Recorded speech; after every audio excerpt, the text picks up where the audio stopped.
ऐसे करो ना विदा।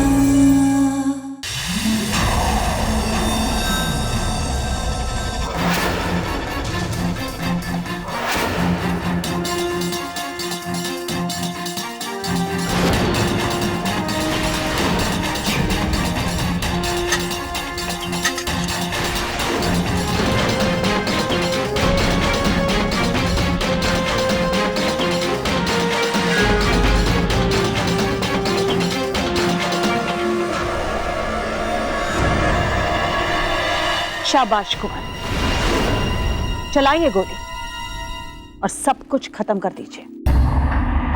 पर याद रखिए, गोली उस मौढ़ी पर चलेगी और चोट आपको लगेगी। वो मौढ़ी शायद अस्पताल जाकर ठीक भी हो जाए,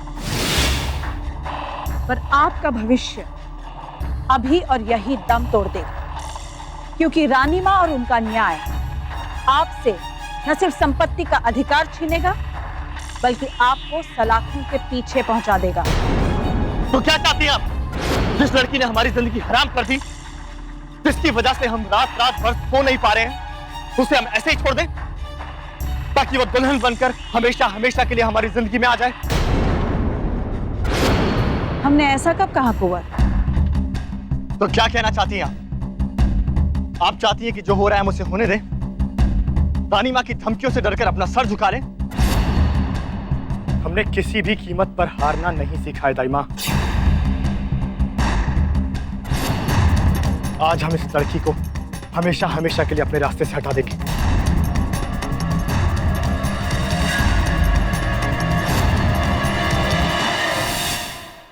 कुंवर, लोगों को रास्ते पर लाना या लोगों को रास्ते से हटाना, दोनों कामों के लिए अक्ल की जरूरत होती है। अक्ल के साथ साथ एक और चीज जरूरी होती है, और वो चीज है राजनीति। राजनीति यही सिखाती है कि करो मन की, तन पर दाग लगाए बिना। और हाँ कुंवर, ये समय नए दाग बनाने का नहीं, पुराने दाग मिटाने का है। तो फिर क्या करें हम? शांत रहें और अपनी दाई मां पर विश्वास रखें। कुंवर, गोली जरूर चलेगी, पर उसकी आवाज किसी को सुनाई नहीं दी, किसी को सुनाई नहीं दी, किसी को सुनाई नहीं दी, किसी को सुनाई नहीं दी।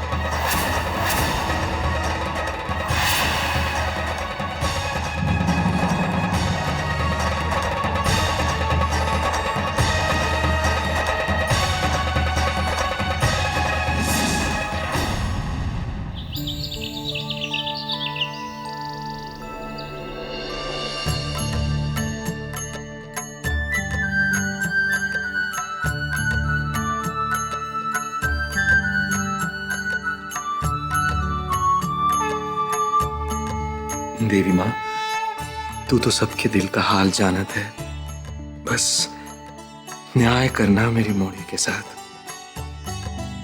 आज उसका शगुन है, सूझबूझ देना उसे कि वो सब कुछ अच्छे से निभा सके। लाज रखना देवी माँ हम सबकी।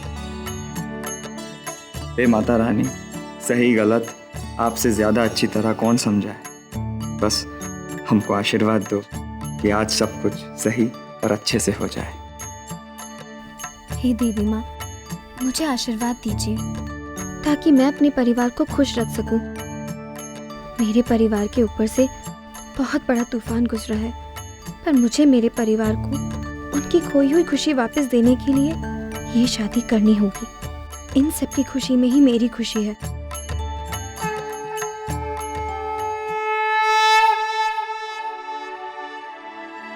प्रसाद, अरे पहले रेवा को दो ना। क्या कर रहे हैं आप? आज उपवास है इसका। मेरी मौढ़ी का मन तो देवी माँ के मन से जुड़ा हुआ है, इसे उपवास रखने की क्या जरूरत है? ले ले बेटा, प्रसाद खा ले। नहीं बापू, मेरे मन के तार देवी माँ के साथ साथ घर के सब लोगों से भी जुड़ा है ना। रानी माँ मेरे लिए शगुन का दूध भेज रही है, मैं उसी को पीकर अपना उपवास तोड़ूंगी। जे तो मैं भूल ही गया था कि हमारी मौड़ी हमें पराया करके अपने घर जाने की तैयारी कर रही है।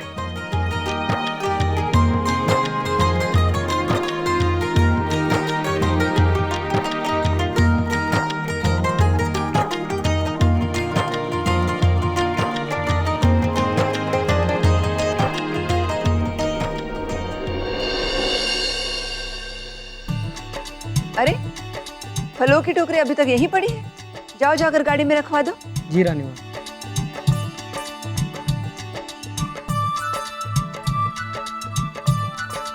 अरे तुम अभी तक ऐसे ही हो, तैयार नहीं हुए? शगुन में नहीं जाना?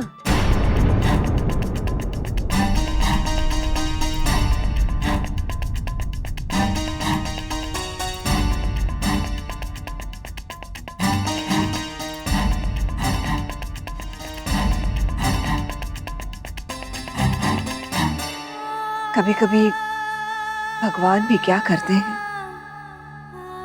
इंसान की समझ में नहीं आता। ऐसे में अच्छा यही है कि इंसान इसे भगवान की मर्जी मानकर उसके आदेश का चुपचाप पालन करे। हम भी यही कर रहे हैं यश, और हम ये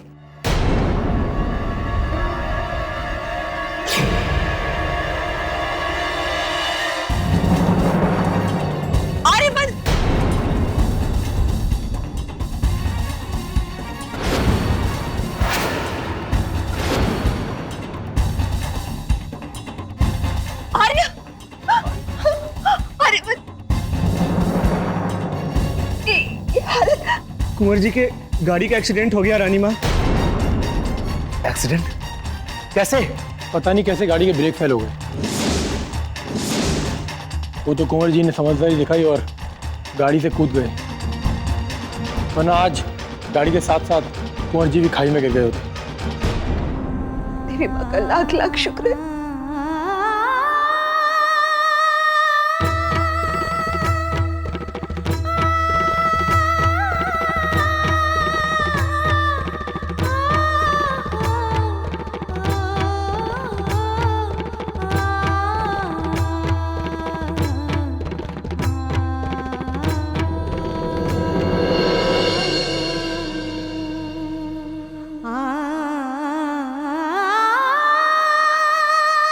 रानी माँ, कुंवर जी तो बेहोशी की हालत में भी बस आप ही के पास आने की रट लगाए हुए थे।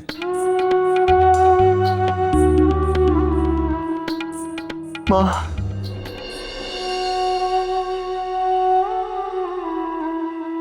मुझे माफ कर दो माँ,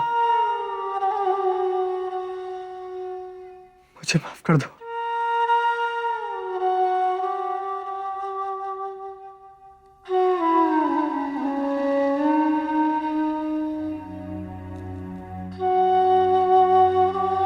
मुझे माफ कर दो। हाँ बेटा, हम तुम्हारे पास ही हैं। आराम से बेटा, लेटे रहो।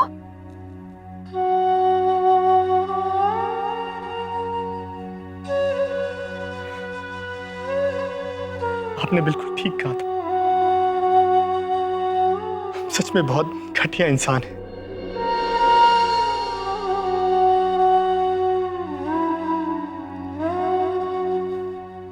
हमने बहुत लोगों का दिल दुखाया है।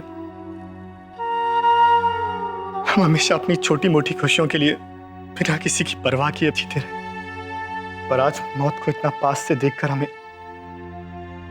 जिंदगी का मोल समझ में आ गया है। पल भर में एहसास हो गया है कि हर इंसान की जिंदगी, उसकी इज्जत, उसका मान सम्मान उसके लिए कितना मायने रखता है। काश हम अपनी गलतियों को ठीक उसी तरह से मिटा पाते जिस तरह हम बचपन में आपकी गोद में बैठकर गलत जवाबों को मिटा दिया करते थे। हमें क्षमा कर दीजिए माँ।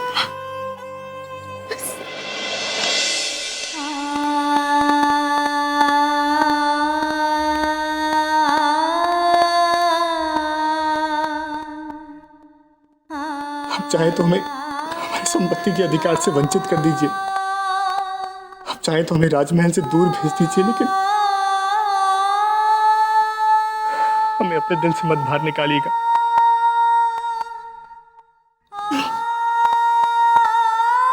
कोई माँ अपने बच्चे को दिल से बाहर नहीं निकाल सकती। बेटा, जो भूल तुमसे हुई है वो बचपन की तरह तुम रबर से नहीं मिटा पाओगे, लेकिन हाँ, कुछ अच्छे कर्म करके उसका बोझ थोड़ा हल्का जरूर कर सकते हो। आप जैसा कहेंगी मैं वैसा ही करूंगा।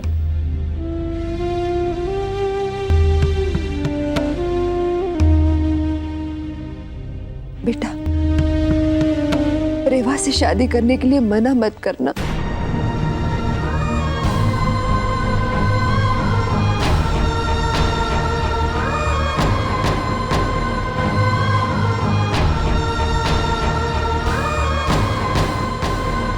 आप जैसा कहेंगी वैसा ही करूंगा।